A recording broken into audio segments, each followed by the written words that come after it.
ঢাকার হযরত শাহজালাল আন্তর্জাতিক বিমানবন্দরের তৃতীয় টার্মিনালের নির্মাণ কাজ প্রায় ৯৯% শেষ হয়েছে। কিন্তু অপারেটর নিয়োগ ও প্রয়োজনীয় জনবল সংকটের কারণে কার্যক্রম শুরুর বিষয়টি আটকে আছে প্রায় ৩ বছর। এই দীর্ঘ দর কষাকষি, একের পর এক বৈঠক ও সিদ্ধান্তহীনতার কারণে এগোনো যাচ্ছে না। এমন পরিস্থিতিতে দ্রুত এই টার্মিনাল চালুর নির্দেশ দিয়েছেন প্রধানমন্ত্রী তারেক রহমান। গেল রোববার সংশ্লিষ্টদের নিয়ে বৈঠকে এই বিষয়ে প্রয়োজনীয় পদক্ষেপ নিতে বলেছেন তিনি।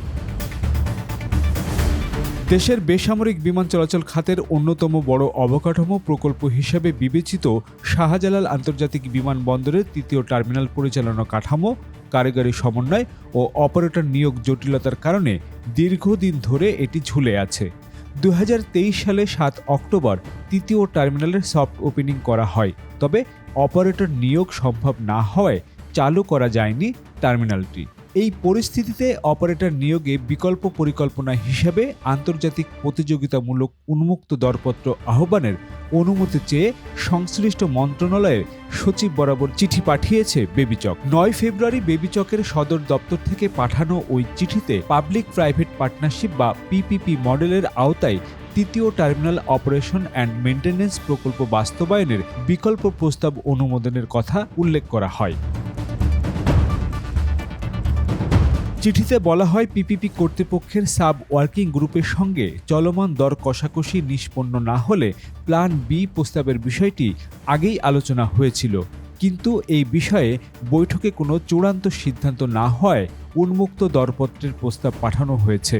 এর আগে তৃতীয় টার্মিনাল পরিচালনার জন্য জাপানের সুমিতম কর্পোরেশনের নেতৃত্বাধীন একটি কনসোর্টিয়ামের সঙ্গে একাধিক দফা আলোচনা হয়, তবে রাজস্ব বণ্টন, অপারেশনাল নিয়ন্ত্রণ ও নিরাপত্তা ব্যবস্থাপনা সংক্রান্ত শর্তে মত পার্থক্যের কারণে চুক্তি চূড়ান্ত হয়নি। বেবিচক কর্মকর্তাদের ভাষ্য, কনসোর্টিয়ামের কিছু দাবি রাষ্ট্রের কৌশলগত নিয়ন্ত্রণ ও সার্বভৌমত্বের প্রশ্নে গ্রহণযোগ্য ছিল না। তৃতীয় টার্মিনাল নির্মাণে এভিয়েশন ঢাকা কনসোর্টিয়াম বা এডিসি নামে একটি যৌথ কনসোর্টিয়াম কাজ করছে। এতে জাপানের মিৎসুবিশি কর্পোরেশন, ফুজিটা কর্পোরেশন এবং দক্ষিণ কোরিয়ার স্যামসাং সিএনডি কর্পোরেশন অংশীদার রয়েছে। এরই মধ্যে টার্মিনাল নির্মাণ কাজের অর্থ পরিশোধ নিয়ে নতুন জটিলতা তৈরি হয়েছে। বেবিচক ও বিদেশি ঠিকাদার প্রতিষ্ঠান এভিয়েশন ঢাকা কনসোর্টিয়ামের মধ্যে দেনা পাওনা সংক্রান্ত বিরোধ নিষ্পত্তিতে গঠিত আন্তর্জাতিক সালিসি বোর্ড গত বৃহস্পতিবার বেবিচককে প্রায় ১,৬৫০ কোটি টাকা সমপরিমাণ অর্থ পরিশোধের নির্দেশ দিয়েছে। মালয়েশিয়া, যুক্তরাজ্য ও জার্মানির ৩ বিচারকের সমন্বয়ে গঠিত বোর্ডের রায়ে বলা হয়েছে, বিভিন্ন কাজের বিল, রিটেনশন মানি এবং বিলম্বজনিত অর্থায়ন চার্জ বাবদ এই অর্থ পরিশোধ করতে হবে। প্রকল্পটি ঘিরে দুর্নীতির অভিযোগও উঠেছে। টার্মিনাল নির্মাণে প্রায় ৪,০০০ কোটি টাকা আত্মসাতের অভিযোগ তদন্ত করছে দুর্নীতি দমন কমিশন দুদক। পাশাপাশি নকশাগত ত্রুটির কারণে সিলিং ক্ষতিগ্রস্ত হওয়ায় এবং টার্মিনালের ভেতরে মোবাইল নেটওয়ার্ক কাভারেজ না থাকার বিষয়টিও উদ্বেগ তৈরি করেছে।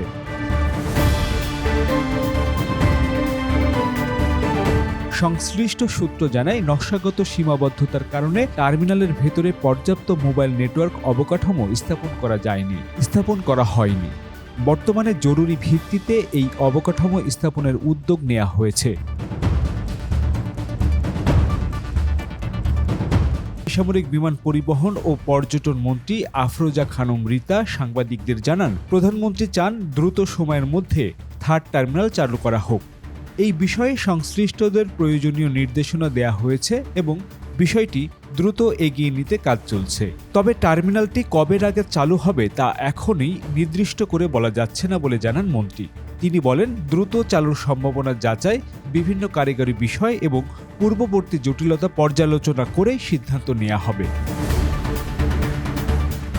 থার্ড টার্মিনাল পরিচালনা নিয়ে নতুন করে টেন্ডার আহ্বান করা হবে কিনা এই প্রশ্নের জবাবে বিডার চেয়ারম্যান আশিক চৌধুরী বলেন, এ বিষয়ে এখনই কিছু বলা সম্ভব নয়, কারণ সরকার বা G2G পর্যায়ের একটি ইস্যু। বিমান মন্ত্রণালয়ে নতুন মন্ত্রীর দায়িত্ব নিয়েছেন এবং তিনি বিষয়টি বোঝার চেষ্টা করছেন।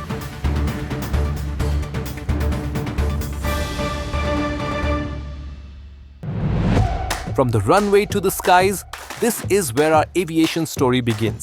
Aircraft, airports and thrilling journeys all in Bangla for the world. Discover the wonders of aviation, the known, the unknown, and the stories that make the skies come alive. And salute to Bangladesh's remittance warriors, our heroes abroad keeping the nation moving forward. I am Jolhas Kabir. Welcome to the skies and to the stories that truly matter.